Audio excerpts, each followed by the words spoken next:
자, 이번에는 자유한국당 입장 들어보겠습니다. 국회 법사위원장을 맡고 계신 분이죠. 여상규 의원 연결하겠습니다. 의원님 나와 계시죠? 예. 안녕하세요, 의원님. 예. 조금 전에 박찬대 의원에게 드렸던 질문 바로 그러니까 의원님께도 드리겠는데요. 어제부터 해갖고 물밑 협상이 좀 진척이 돼서 예. 9월 초에 청문회 여는 것으로 의견 접근이 많이 이루어졌다는 보도가 있는데 확인해 주실 수 있습니까?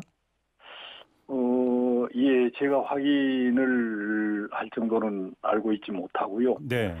그렇게 서로 협상이 돼서 청문회가 열리면 좋겠죠. 아, 그럼요. 예. 예, 예. 근데 일전에 그 의원님께서 이제 저희와 인터뷰에서 9월 5일까지 청문회를 해도 된다고 말씀하신 바가 있지 않습니까? 예. 그 의견은 지금도 그대로이신가요? 청문회를 여는데 시간이 많이 걸릴 것으로 저희는 보고 있습니다. 워낙 드러난 의혹들 내지 위협성이 강하기 때문에. 네. 예, 그렇게 보고 있는데요.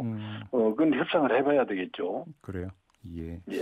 그러니까 일각의 그 이야기에 따르면 그 자유한국당 소속 국회 법사위원들 같은 경우는 9월 2일 청문회 개최 가능성에 대해서 이야기를 하고 있다라는 이야기도 있는데 이것도 확인이 안 되는 건 얘기입니까? 예, 대충 9월 2일부터 시작하면 어떻겠느냐라는 의견들이 많습니다. 왜냐하면 지금 의혹들에 대한 여러 가지 확인할 것들이 많고 그래서 네. 지금 8월 중으로 개최하기는 시간이 촉박할 것으로 보입니다. 그럼 9월 2일부터 시작해서 사흘입니까, 의원님? 그러면? 글쎄요. 그건 이제 협상하기에 따라서 네. 물론 저희는 의혹들이 너무 많기 때문에 네. 또 미중하기 때문에 한 3일 정도는 해야 된다고 보고 있는데 네. 협상에 따라서 이틀이 될 수도 있겠고 그렇게 서로 잘 합의되리라고 봅니다. 알겠습니다. 근데 이게 지금 준비 기간이 촉박하면 후보자 본인이 나오는 거는 큰 문제가 없을 것 같긴 합니다만 또 증인이 있지 않습니까? 증인이. 예, 그렇습니다. 이게 증인에게 어떤 통보하고 하는 그러니까 최소한의 물리적 시간이라는 법적 기한이 있지 않습니까? 이게 가능한 얘기인가요? 그렇습니다. 그게 한 일주일 정도 필요하기 때문에 그래서 지금 8월 안으로는 개최하기가 어렵다는 것이죠. 알겠습니다. 자, 이 문제는 아마 오늘이 그러니까 가장 피크점이 될 것 같은데요. 어떻게 협상이 진행이 되는지 좀 지켜보도록 하겠고요. 지금 또 하나 오늘 오후에 조국 후보자 인사청문 준비단이 정의당에 방문을 해서 소명할 계획이라고 하는데 이건 어떻게 지켜보고 계세요? 정의당도 국회고 또 국회의원들이시고 또 국회의원들이 국민을 대표하는 기관이기 때문에 가서 어느 당이든 필요하면 해명할 수는 있겠죠. 아, 그래요? 알겠습니다. 지금 민주당 같은 경우는 오늘까지 이게 협상이 타결이 안 되면 국민청문회 열겠다고 하는 건데요. 이에 대한 입장은 어떻습니까, 의원님? 국민청문회는 국회법상 법적 근거가 없어 인사청문법상 법적 근거가 없어서 불가능하고요. 네. 또 국민청문회는 주체도 불분명합니다. 주관하는 주체도. 그리고 위증을 해도 처벌할 수가 없게 되고요. 홍보만 할 게 뻔해서 청문회는 국민의 대표기관인 국회에서 하는 게 맞습니다. 그래요. 예. 아무튼 그러면 이제 오늘 중으로 좀 타결이 돼야 되는 거 아니겠습니까, 의원님? 예. 지금 조금 전에 이제 박찬대 의원하고 인터뷰를 했는데 물론 이제 많은 분들이 오늘 중으로 여야가 좀 합의를 봐서 인사청문회가 정상적으로 열리는 거를 모든 사람들이 아마 기대는 하고 있을 거라고 생각은 합니다만. 만약에 그렇지 않을 경우에 대해서 질문을 드렸더니 그러면 법적으로 정해져 있는 그 청문 결과 보고서 이제 송부되는 시한이 있죠. 20일 내에 이 기한이 지나면 그 문재인 대통령 입장에서는 임명을 할 수도 있다 이렇게 말씀하시는데 어떻게 받아들이세요? 물론 대통령께서는 임명할 수는 있겠죠. 그러나 이렇게 의혹이 많은 그런 후보자를 청문회 없이 임명하는 데는 대통령도 아마 부담이 굉장히 클 것입니다. 그래서 조금 시간이 걸리더라도 국회 청문 절차를 거쳐서 임명하는 것이 옳지 않나 이렇게 생각합니다. 네. 근데 도저히 하루로는 청문회를 소화할 수 없다 이런 판단이세요? 글쎄요. 지금 청문은 하게 되면 국민들이 그 의혹을 해소한 결과가 되었다라는 그런 정도의 만족감을 드리는 것이 청문의 목적 아니겠습니까? 그래서 형식적으로 하루만 후딱 해치운다. 이것은 저는 전혀 그런 목적을 달성할 수 없다고 보고요. 네. 결국 할 수 있는 만큼 하는 게 옳은 거 아닌가 이렇게 생각합니다. 지금 바른미래당 같은 경우는 절충안으로 이틀 개최안을 이제 제시를 한 것으로 알고 있고요.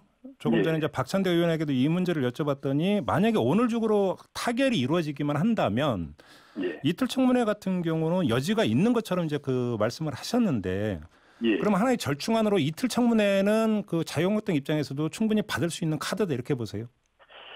예, 경우에 따라서 한 이틀 정도면 아쉽지만 충분히 이 청문회를 할 수 있지 않겠나 이런 생각이 들고요. 네. 그래서 최근에 나경원 대표님도 탄력적으로 대처하는 것이 옳다. 이렇게 법사위 간사에게 지시를 한 것으로 알고 있습니다. 아, 그래요? 잠깐만, 그 지시 내용이 어떤 거라고 다시 한번 말씀해 주시겠습니까, 의원님? 그 청문 기간에 대해서 좀 탄력성을 갖고 합의에 임하는 것이 옳겠다 이렇게. 3일을 고집할 필요는 없겠다 이런 이야기인 거죠? 그렇습니다.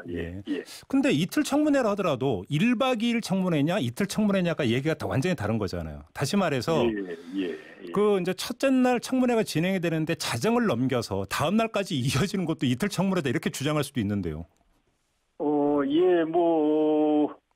그렇게 자정을 넘겨서 하는 방법도 있겠지만은 이틀간 청문회가 열린다면 아마 청문 시간은 조정이 될 수도 있겠죠.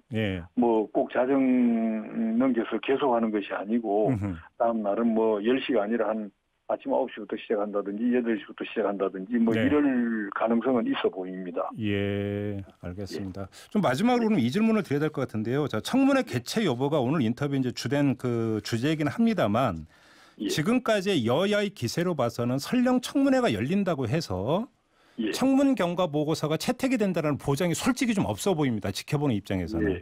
만약에 청문 경과 보고서 그것도 단일 의견이 채택된 청문 경과 보고서가 채택이 되지 않는다라면 그 다음에는 청와대로 공이 넘어가고 임명 절차에 들어갈 가능성이 있는데 이 점에 대해서는 어떻게 생각하세요?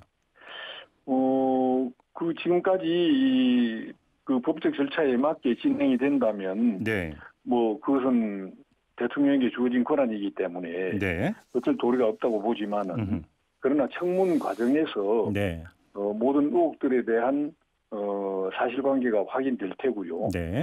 그렇다면 그 조국 후보자가 법무장관 적격자인지 부적격자인지가 드러날 것으로 보입니다.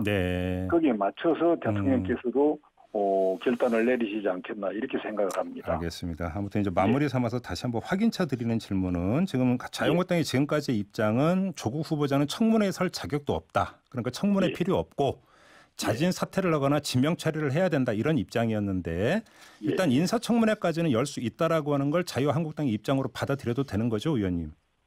예, 그렇습니다. 저희도 지금 열려고 하고 있고요. 또 국민적 의혹을 해소하는 데는 그런 청문 절차가 꼭 필요하다 이렇게 보고 있습니다. 알겠습니다. 자, 말씀 여기까지 들을게요. 고맙습니다. 예, 감사합니다. 네, 지금까지 국회 법사위원장을 맡고 있는 자유한국당의 여상규 의원이었습니다. 이슈의 핵심을 꿰뚫는 예리한 시선, 믿고 듣는 진품 시사, 김종배 시선 집중.